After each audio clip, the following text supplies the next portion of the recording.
मैं Navneet Gautam classes of physics में आप सभी का स्वागत करता हूं। तो बीएससी सेकंड सेमेस्टर थर्मोडायनेमिक्स आप पढ़ रहे हैं और लास्ट क्लास में मैंने आपको थर्मोडायनेमिक पोटेंशियल्स कराए थे। थर्मोडायनेमिक पोटेंशियल्स में 4 थर्मोडायनेमिक पोटेंशियल्स थे जैसे कि आपने देखा, ठीक है। एक इंटरनल एनर्जी और एक हेल्महोल्ट्ज़ फंक्शन था और एक था आपका एंथैल्पी और एक था आपका गिब्स फंक्शन।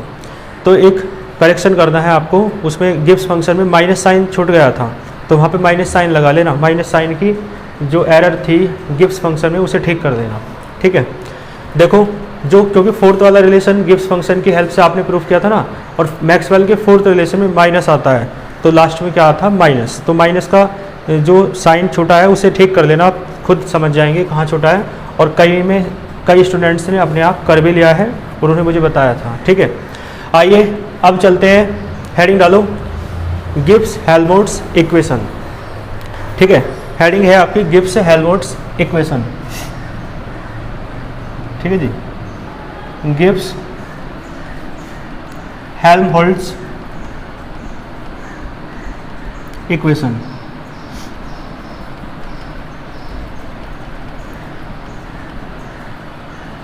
ठीक है जी। हेडिंग क्या है, गिब्स। देखो गिब्स फंक्शन आपने पढ़ा है और हेल्महोल्ट्ज़ फंक्शन भी आपने पढ़ा है, तो गिब्स हेल्महोल्ट्ज़ इक्वेशन अब हमें करनी है, क्लियर है। तो देखो गिब्स हेल्महोल्ट्ज़ इक्वेशन आपने पढ़ा है।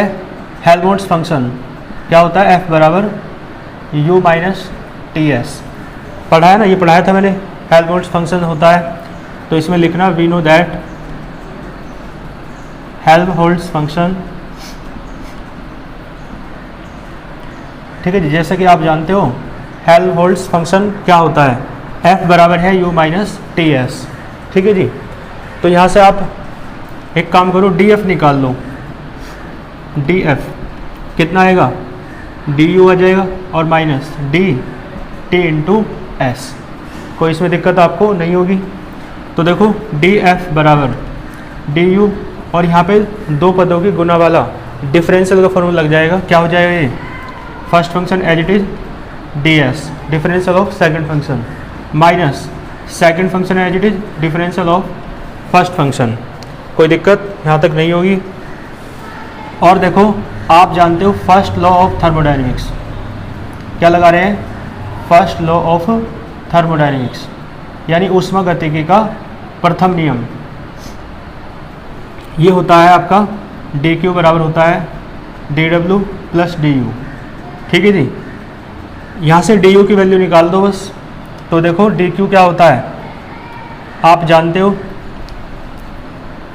dq माइनस dw बराबर कितना आएगा du, ठीक है जी।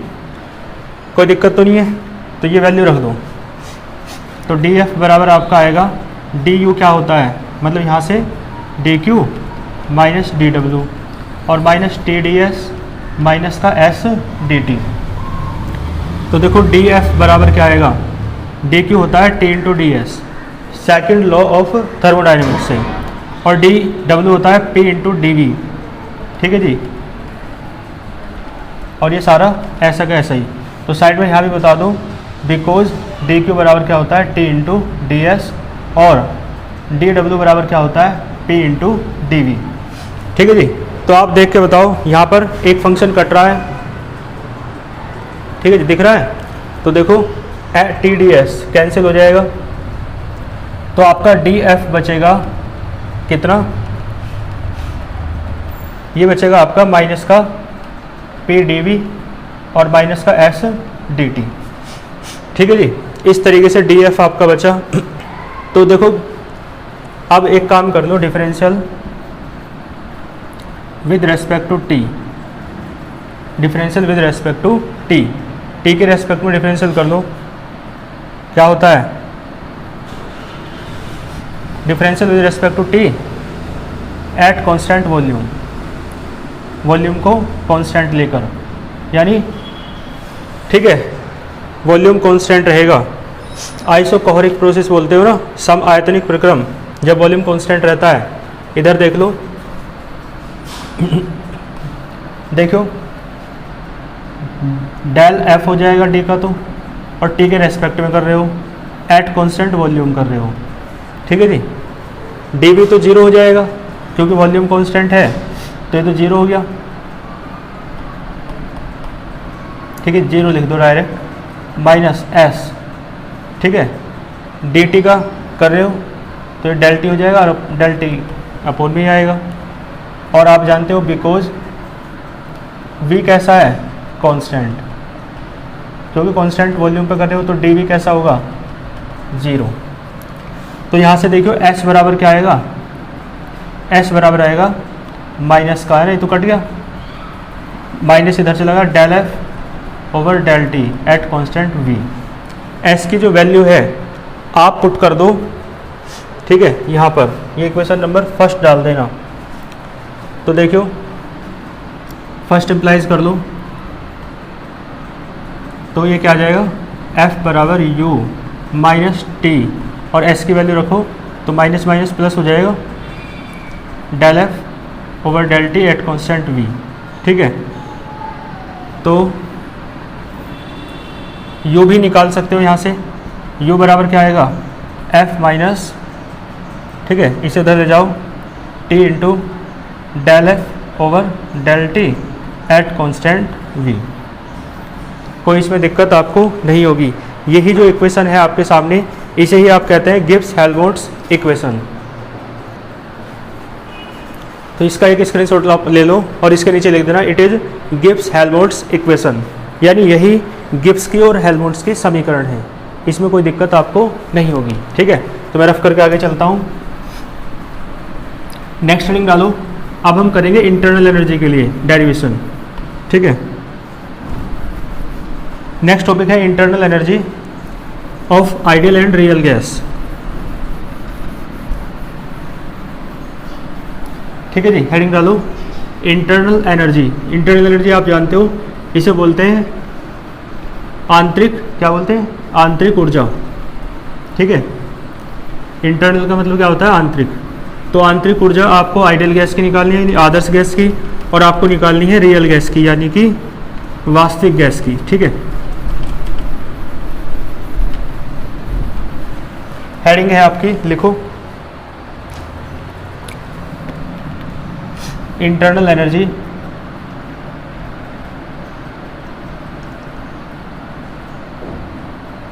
ठीक है जी, internal energy of ideal and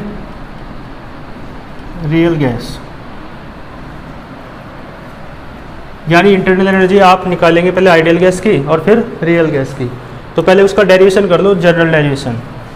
तो देखो आप जानते हो, यहाँ से देखो, फ्रॉम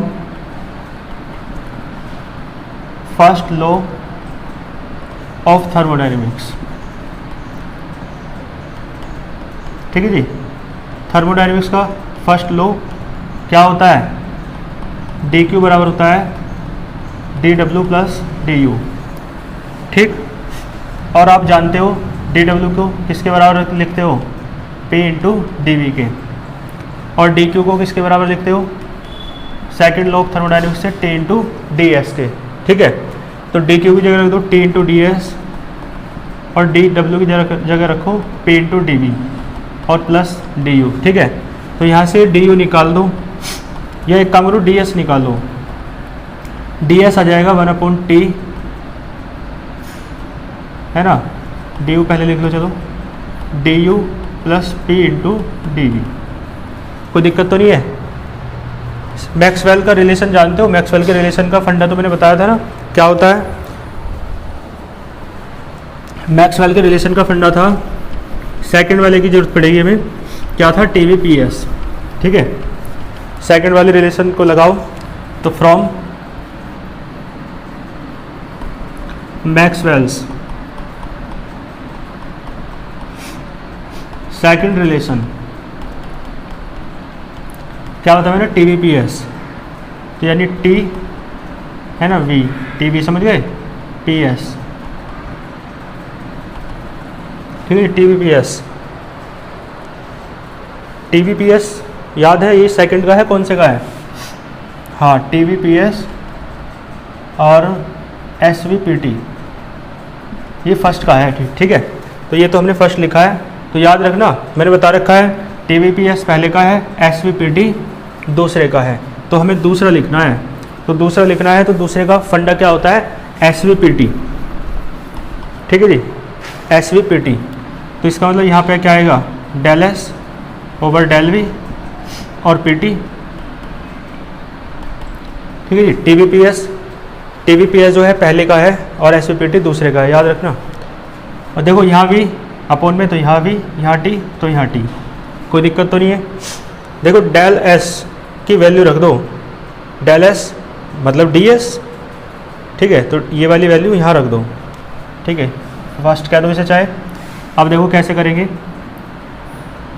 जब ये एट कॉन्स्टेंट T पर है तो D जितने भी D है ना सारे डेल बन जाएंगे, तो ये जगह डेल U, ठीक है, plus P into del V, और अपोन में तो डेल V है ही, एट कॉन्स्टेंट T है, और ये जो T बाहर है ना 1/T, ये अब भी बाहर रख दो बराबर, ये तो ऐसे ही रहने दो, del P over del T at constant V। ये वैल्यू आपने कहाँ से रखी है, फर्स्ट से, ठीक है जी, फ्रॉम फर्स्ट। अब आप देखो जो डेल V आपको दिख रहा है ना, इसे अलग अलग अपोन में कर लो, तो बचेगा 1/T डेल, ये U है भैया, तो जो है del U over del V, क्या हो जाएगा, del U over del V, कोई दिक्कत तो नहीं है। और यहाँ क्या है, एट कॉन्स्टेंट T, ठीक है, प्लस डेल V से डेल V कट जाएगा तो P बचेगा बस, और बराबर में ये ऐसा कैसा ही है, del P over del T at constant V, ठीक है। आपको एक इक्वेशन निकालनी है, ठीक है, जिसे हम क्या कहेंगे, जिसे हम कहेंगे इंटरनल एनर्जी की इक्वेशन। तो इंटरनल एनर्जी की इक्वेशन जो है आपकी वो इस तरीके से हो जाएगी। अब हम इंटरनल एनर्जी किसके लिए करेंगे, आइडियल गैस के लिए और रियल गैस के लिए। यहाँ तक का एक स्क्रीनशॉट ले लीजिए, ठीक है, इधर दिख रहा है, इधर से मैं रफ कर देता हूँ, इधर अभी दिख रहा है आपको। और अब किसके लिए करेंगे, पहले आइडियल गैस के लिए और फिर रियल गैस के लिए, फॉर आइडियल गैस, ठीक है। तो ये आपकी क्या है, ये जनरल इक्वेशन है, या तो आप है ना यहाँ पे लिख दो, और चाहो तो इसे आगे भी बढ़ा सकते हो, T को चाहे इधर ले जाओ, कैसे छोड़ दो मतलब, है ना, वो तो जिस बुक में जिस तरीके से लिखी हो उस तरीके से हो जाएगी। T को इधर ले जाओ तो ऐसे भी आप लिख सकते हो इसे, भाई T को इधर ले जाओगे और प्लस में तो P है ही, तो हो जाएगा T into del P over del T at constant V, ठीक है, माइनस इधर ले जाओ तो क्या आएगा, del U over del T at constant, नहीं del U over del V, है ना, अपोन में V है, एट कॉन्स्टेंट T बराबर आप ऐसे लिख सकते हो T into del P over del T at constant V और माइनस P, ठीक है, इस तरीके से भी लिख सकते हो, ठीक है, यहाँ भी छोड़ सकते हो कहीं भी, वो तो जिस तरीके से है। बाकी मैंने इस तरीके से क्यों लिख ली, क्योंकि क्या लिखा है, इंटरनल एनर्जी, तो इंटरनल एनर्जी वाले फंक्शन को एक तरफ रखा, बाकी सबको दूसरी तरफ कर दिया, ठीक है जी। अब मैं क्या कहना चाह रहा हूँ कि आप पहले आइडियल गैस के लिए कर लो और फिर रियल गैस के लिए, तो फॉर आइडियल गैस, ठीक है जी। आइडियल गैस के लिए करोगे तो आप जानते हो आइडियल गैस इक्वेशन क्या होती है, 1 मोल गैस के लिए PV बराबर RT।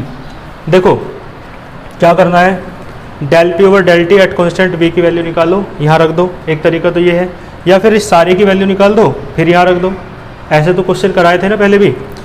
तो P की वैल्यू बताओ क्या आएगी, ये आएगा RT अपॉन V, और आप निकालना चाह रहे हैं del P over del T, तो T के रेस्पेक्ट में पार्शियल डिफरेंशियल करो V को कांस्टेंट रखते हुए, तो डिफरेंशियल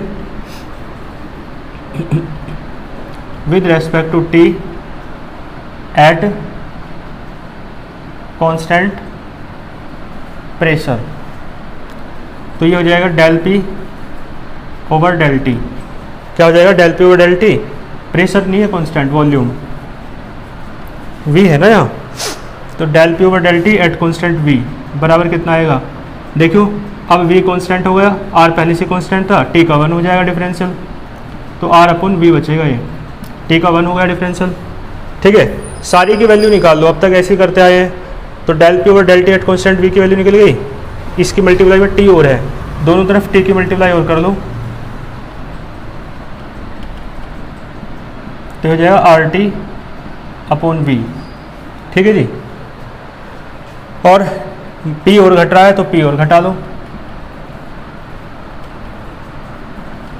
इसमें से पी माइनस कर लो, देखो आर टी की जगह रख दो पी वी, पी तो माइनस कर ही लिया और हमने आर टी की जगह क्या रख दिया पी वी, क्योंकि पी वी बराबर आर टी होता है, तो वी से वी कैंसिल हो जाएगा। इसका मतलब है इस सारे की वैल्यू कितनी आएगी, T into del P over del T at constant V minus P बराबर ही सारा कितना आएगा 0। इसकी वैल्यू आप यहाँ रख दो। ठीक है, इसे डाल दो कुछ, इक्वेशन नंबर सेकंड। तो देखो सेकंड इम्प्लाइज करोगे तो ये मिल जाएगा आपका del U over del V at constant T बराबर कितना आएगा 0। ठीक है, यानी इंटरनल एनर्जी जो है ना, इंटरनल एनर्जी जो है उसका डिफरेंशियल करें वो वॉल्यूम के रेस्पेक्ट में तो 0 आ रहा है। इसका मतलब है इंटरनल एनर्जी जो है ना आइडियल गैस की, वो वॉल्यूम पर डिपेंड नहीं करती। ठीक है, हेंस करके लिख दो आइडियल गैस, वो ये आइडियल गैस नहीं, internal energy of ideal gas does not depend on the volume. ठीक है, यहाँ तक कहीं स्क्रीनशॉट ले लो। ठीक है जी, तो हैंस करके लिख दिया होगा। जो मैंने बात बताई ना आपको हैंस करके, और जो ये एक्सप्रेशन है वही आपका कहलाता है जूल्स लॉ। ठीक है, तो आप लिख देना या मैं लिख देता हूँ। ठीक है, इधर से रफ कर दूँ, स्क्रीनशॉट ले लो एक। तो कभी आपसे पूछे ना कि what do you mean by joules law, joule का नियम क्या है, तो जूल का नियम भैया यही है, यही वाला जो लिखा है कि del U over del V at constant T बराबर क्या होता है 0। इसका मतलब क्या है, इस नियम का अर्थ ये निकलेगा कि जो इंटरनल एनर्जी है ना एट कांस्टेंट टेम्परेचर वो वॉल्यूम पर डिपेंड नहीं करती। देख लो, तभी तो del U over del V at constant T 0 आ रहा है, तो इसका मतलब इंटरनल एनर्जी वॉल्यूम पर डिपेंड नहीं करती। ठीक है, लिख लो इसमें। देखो मैं लिख देता हूँ इंटरनल एनर्जी, और किसके लिए है ये, आइडियल गैस के लिए। तो इंटरनल एनर्जी, ठीक है, फॉर इंटरनल एनर्जी फॉर बोलो ideal gas, internal energy for ideal gas, कोई दिक्कत तो नहीं है, internal energy for ideal gas. ठीक है, और eight constant temperature, constant temperature पर। ठीक है, किस पे डिपेंड नहीं कर रही है, वॉल्यूम पर, अपॉन में मतलब वॉल्यूम के रेस्पेक्ट में चेंज कर रहे हैं तो 0 आ रहा है, तो with respect to volume.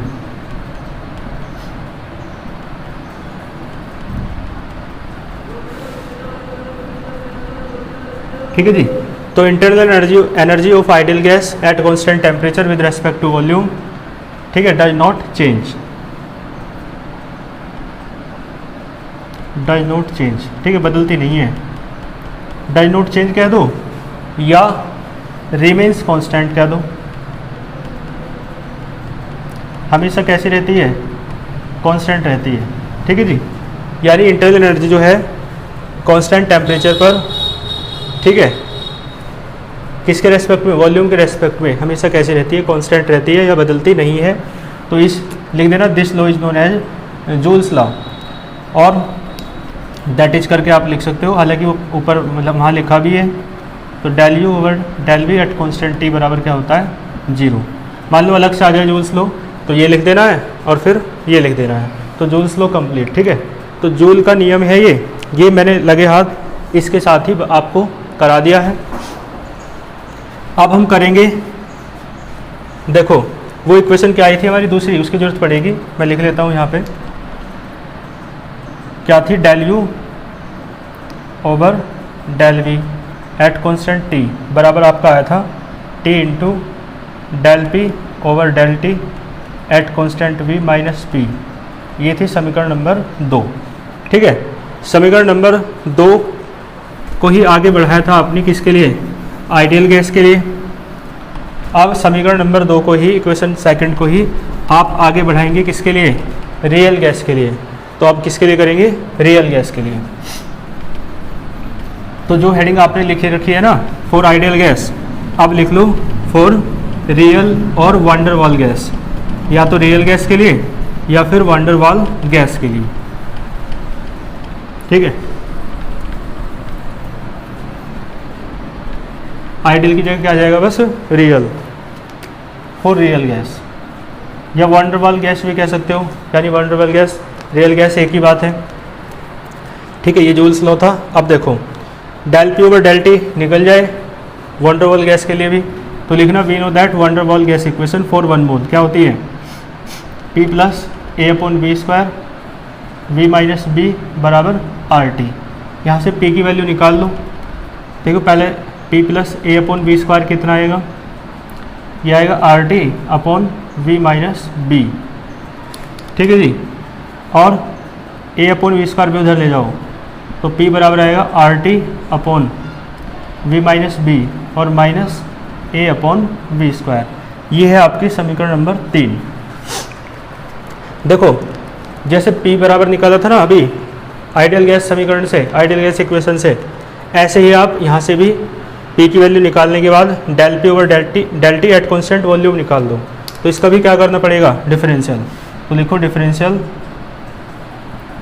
Partially, है ना। एक बात है कि डिफरेंशियल पार्शियली कर रहे हैं यानी आंशिक रूप से, तो differential partially with respect to T के रेस्पेक्ट में और एट कांस्टेंट v। वॉल्यूम को कैसा रख रहे हो, कांस्टेंट। तो ये हो जाएगा del P over del T at constant volume. देखो टी का कर रहे हो और v कांस्टेंट है, तो r तो कांस्टेंट था ही, v भी कांस्टेंट है और b भी कांस्टेंट है, तो ये तो सारा बाहर हो जाएगा, टी का 1 हो गया माइनस। और देखो टी के रेस्पेक्ट में कर रहे हो v, है ना, v को कांस्टेंट रखते हुए, तो a तो कांस्टेंट था ही, अब v भी कांस्टेंट हो गया, तो इसका मतलब इसका डिफरेंशियल तो क्या हो गया, 0, क्योंकि सारा a अपॉन वी स्क्वायर क्या है, कांस्टेंट। ठीक, तो डेल पी और del T at constant v का डिफरेंशियल आया r upon V minus B. T से मल्टीप्लाई कर दो, सारी की वैल्यू निकाल लेंगे, तो टी से मल्टीप्लाई करोगे तो क्या आएगा, del P over del T at constant v हो जाएगा R T upon V minus B. अब देखो p माइनस कर लो, ठीक है, दोनों तरफ, तो t into del P over del T at constant v minus p। ठीक है जी, p माइनस कर लिया तो इधर भी p माइनस कर दो, R T upon v minus B और माइनस p। ठीक है, p की ये वाली वैल्यू दोबारा रख दो, तो यहाँ तक है ना, आप नोट कर लो, या इधर मैं रफ कर देता हूँ, स्क्रीनशॉट ले सकते हो।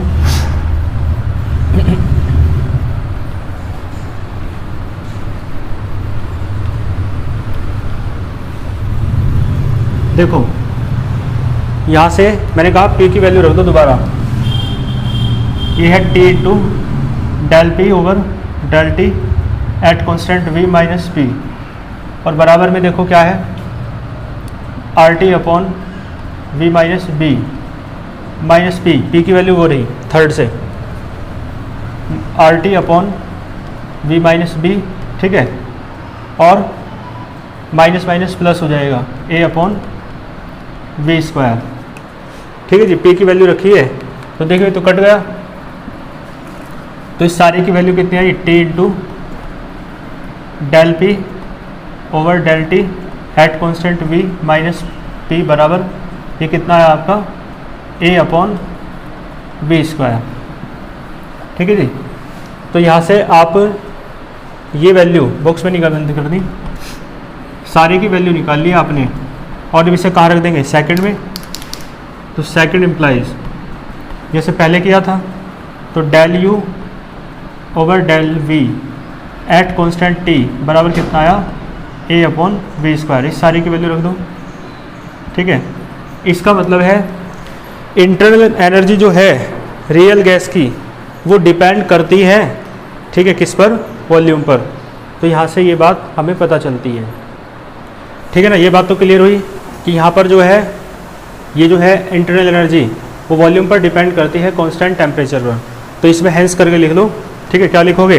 Hence the internal energy of real gas at the internal energy of real gas at constant temperature depends on the volume, volume पर डिपेंड करती है, ठीक है जी। तो ये मैंने करा। और इसमें देखो U का फॉर्मूला भी प्रोड्यूस करने के लिए कह देता है, तो इसे थोड़ा सा आगे और कर लेते हैं, U का फॉर्मूला प्रोड्यूस कर लेते हैं, ठीक है। तो इधर से मैं रफ कर रहा हूँ, स्क्रीनशॉट ले लिया होगा आपने।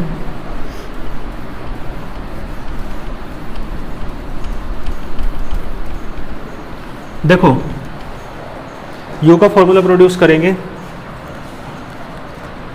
आप मान के चलो लेट जो U है वो फंक्शन है T और V का, तो du बताओ क्या आएगा, बता रखा है ना ये तो कई बार।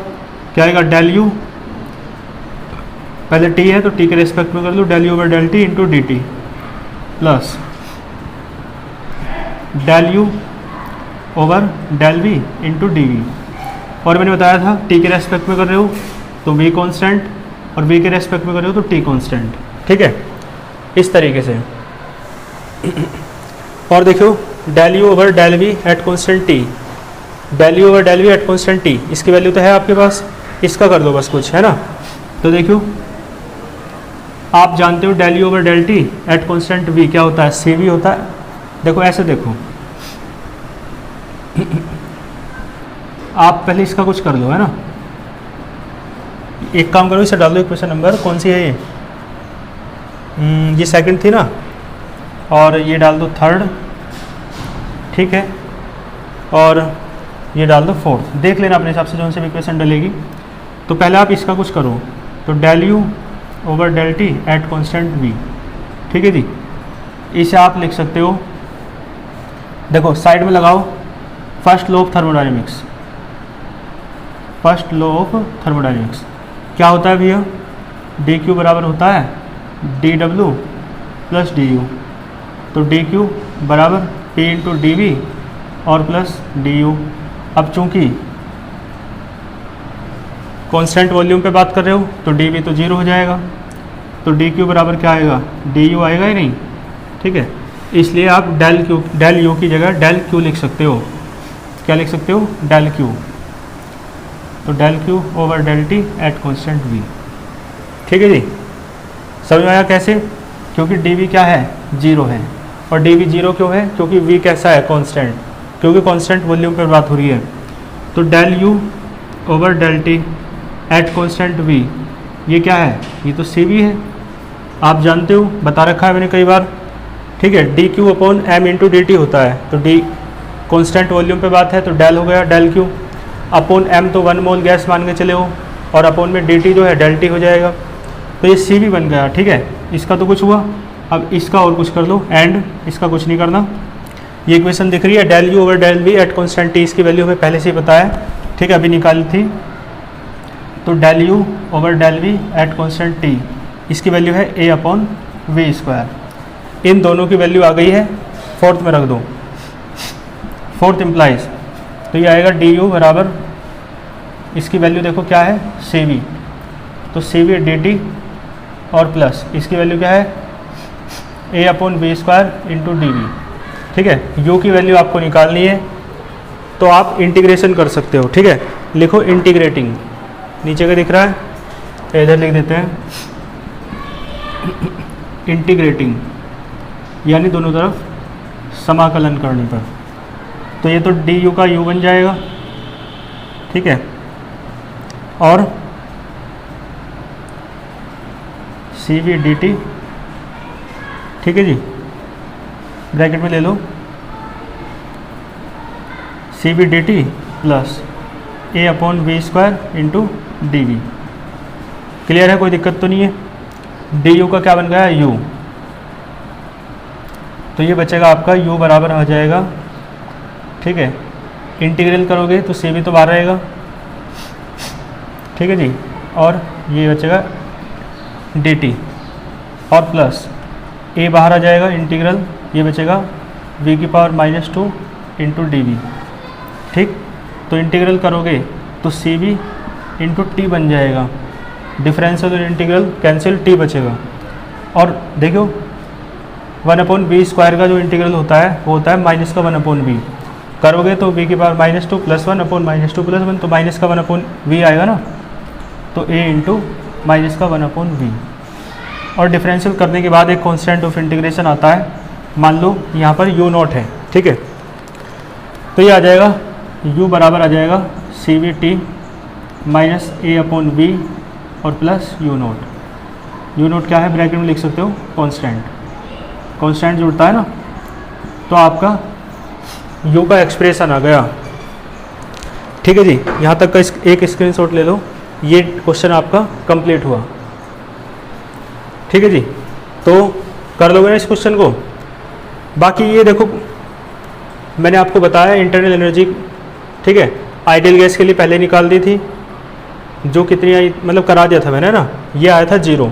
और फिर रियल गैस के लिए करा तो इतना आया, और रियल गैस के लिए आपको इसका डेरिवेशन पूछा जाता है u का, ठीक है। और हाँ, कई बार ऐसे भी दे देता है, डिफरेंशियल नहीं करता, ये CVdt को ऐसे ही रखता है, तो इसका एक एक्सप्रेशन आप ऐसे भी लिख सकते हो कि CVdt को ऐसे ही रखता है, यानी इसके बाद ये 2 लाइन लिखी मैंने, तो देखो कई बार ऐसे ही रखता है, तो क्या देता है u बराबर, जैसे ये था ना इंटीग्रल, तो ऐसे रखता है इंटीग्रल CVdt, ठीक है जी। और उसका अगले वाले का इंटीग्रल कर देता है, तो जो मैंने करा तो कितना आया था ये, और प्लस u0 कांस्टेंट। तो कई बार ऐसे भी दे देता है, देखो u बराबर इंटीग्रल CVdt, और ये बीच में माइनस आ जाएगा, माइनस का a/v और प्लस u0, ठीक है। तो कई बार आपसे ऐसे भी कह सकता है कि, है ना, इस तरीके से दे सकता है कि इसे प्रूफ करो, तो कर लोगे इसे, इसमें कोई दिक्कत आपको नहीं होगी। एक इसका स्क्रीनशॉट ले लो, है ना, और अब नेक्स्ट हेडिंग डालो। इसके बाद देखो अब हमें डेरिवेशन करना है आप वो वाला, वान डेर वाल गैस जब फ्री एक्सपेंशन के दौरान कैसा बिहेव करती है ना, उसके टेम्परेचर चेंज का डेरिवेशन करना है, ठीक है जी। तो इसे तो कर लोगे सारे को, ये इधर देख लो, अभी तो काफ़ी जगह बची हुई है, तो हेडिंग डाल लो। मैंने क्या कहा, वान डेर वाल गैस इक्वेशन के लिए, ठीक है, वान डेर वाल गैस, ठीक है, अंडरगोज का मतलब है जब अंतर्गत आती है किसके, फ्री एक्सपेंशन के, है ना, मुक्त प्रसार के, तो अंडरगोज फ्री एक्सपेंशन, ठीक है जी। तो van der Waals gas undergoes free expansion, यानी फ्री एक्सपेंशन यानी मुक्त प्रसार के दौरान वान डेर वाल गैस किस तरीके से व्यवहार करती है। तो मान के चलो कि वान डेर वाल गैस है 1 मोल, है ना, और इसमें देखो रेसिप्रोसिटी थ्योरम लगाएंगे, रेसिप्रोसिटी, इसे बोलते हैं व्युत्क्रम प्रमेय, रेसिप्रोसिटी थ्योरम। देखो क्या होती है, याद रखनी है आपको, del T over del V at constant u बराबर होता है, देखो क्या कर रहे हैं, del T over del u कर लिया, और यहाँ भी डेल u कर लिया, कोई दिक्कत तो नहीं है अपोन में, इस तरीके से था ना। देखो डेल u से गुना और डेल u से भाग, बस और कुछ नहीं करा, ठीक है। इन्हें अलग अलग कर लो, अलग अलग कैसे, ये अलग और ये अलग, कोई दिक्कत तो नहीं है। देखो यहाँ t है तो यहाँ v है, और यहाँ v है तो यहाँ t है, ठीक है जी, कोई दिक्कत तो नहीं है। और यहाँ पे माइनस रहता है, तो इस थ्योरम को ही आप क्या कहते हैं, रेसिप्रोसिटी थ्योरम। ये थ्योरम आपको याद रखनी है अपने आप, तो इस थ्योरम को याद रख लेना ना, रेसिप्रोसिटी थ्योरम कहते हैं, कोई दिक्कत तो नहीं है। अब बस इस थ्योरम को ही आगे बढ़ाएंगे। इक्वेशन नंबर फर्स्ट मान लो, और ठीक है, सी वी बताओ क्या होता है, सी वी का फॉर्मूला आपको पता है, मैंने बताया तो था अभी, देखो लिखा है, ये रहा सी वी, ये था और ये इसके बराबर है, तो इसका मतलब ये फॉर्मूला है सी वी का ना, ये फॉर्मूला क्या होता है सी वी। और आपको बताइए बाकी के ऊपर डी क्यू होता है, जो यहाँ पर डेल क्यू हो जाएगा, और अपोन में एम तो 1 है, 1 मोल मान के चल रहे हैं, तो डेल टी आएगा, और CV है तो एट कांस्टेंट V। अब तो ये याद रखना फॉर्मूला, ऐसी CP आता है तो यहाँ P, तो यहाँ भी P हो जाता है बस। और यही वाली बात कांस्टेंट वॉल्यूम पे कर रहे हो, फर्स्ट लॉ लगाओगे थर्मोडायनेमिक्स का, देखो उधर लिखा है सारा ऐसे ही, तो dQ बराबर आ जाएगा dW प्लस du, और dQ बराबर dW को dV प्लस du, और आप जानते हो dV 0 हो जाएगा क्योंकि V कांस्टेंट है, तो dQ किसके बराबर आएगा, du के। तो क्या आ जाएगा, CV बराबर del U over del T at constant V। आपको चाहिए del T over del U, पलट दो दोनों साइड, पलटोगे तो क्या आएगा 1/CV, यही से इधर लिख लो, इसे इधर, तो पलटोगे तो क्या आएगा del T over del U at constant V बराबर हो जाएगा 1/CV। भाई इसे इधर लिख दिया, इसे इधर लिख दिया, दोनों साइड पलट दी, ठीक है। तो del T over del U at constant V, इसकी वैल्यू है ना, ये वैल्यू यहाँ रख देंगे, और del U over del T, देखो इसकी एक की वैल्यू तो निकाल दी, इस वाले की पहले की, दूसरे की ओर निकाल दो, तो del U over del V at constant T, इसकी वैल्यू तो अभी की है लास्ट डेरिवेशन में क्या आई थी, वंडरवॉल गैस के लिए या रियल गैस के लिए A/V², इन दोनों वैल्यूज़ को फर्स्ट में ही रख दो, फर्स्ट इम्प्लाइज करो, तो ये हो जाएगा del T over del V at constant U बराबर माइनस का del T over del U at constant V की वैल्यू है 1/CV, और del U over del T at constant V वो एट कांस्टेंट T, इसकी वैल्यू है A/V², ठीक है जी।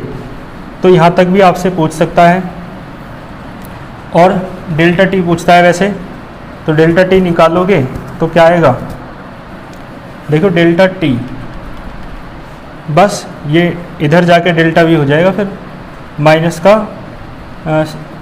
ठीक है, इस तरीके से, और इनटू में क्या डेल्टा V, ठीक है जी, या डिफरेंशियल कर सकते हो, मतलब इंटीग्रेशन, और नहीं तो डेल्टा V कह सकते हो।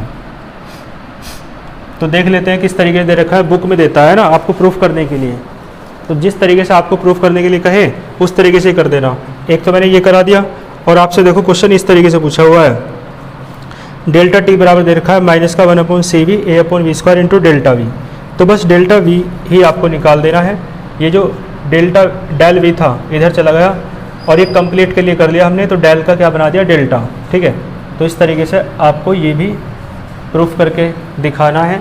और ये पता है क्या है, ये है टेम्परेचर चेंज, ठीक है। तो यहाँ पे आप लिख सकते हो नीचे, it is the expression of temperature change, ठीक है, it is the expression of temperature change, ठीक है, of van der Waals gas undergoes free expansion या इन फ्री एक्सपेंशन या ड्यूरिंग फ्री एक्सपेंशन, ठीक है। तो ये आपका डेरिवेशन कंप्लीट हुआ। अब देखो यूनिट लगभग कंप्लीट है, कोई एक दो टॉपिक आपके अनुसार रह रहा हो तो आप कमेंट करके इस वीडियो के इसमें कमेंट बॉक्स में बता सकते हैं। बाकी मैं एक बार देख के ऑल ओवर कुछ रह रहा होगा तो ठीक है, अन्यथा यूनिट कंप्लीट हुई, और फिर चलेंगे अब थर्ड यूनिट पर, ठीक है। तो मिलते हैं नेक्स्ट लेक्चर में, अच्छे से पढ़ते रहिए, ऑल द वेरी बेस्ट।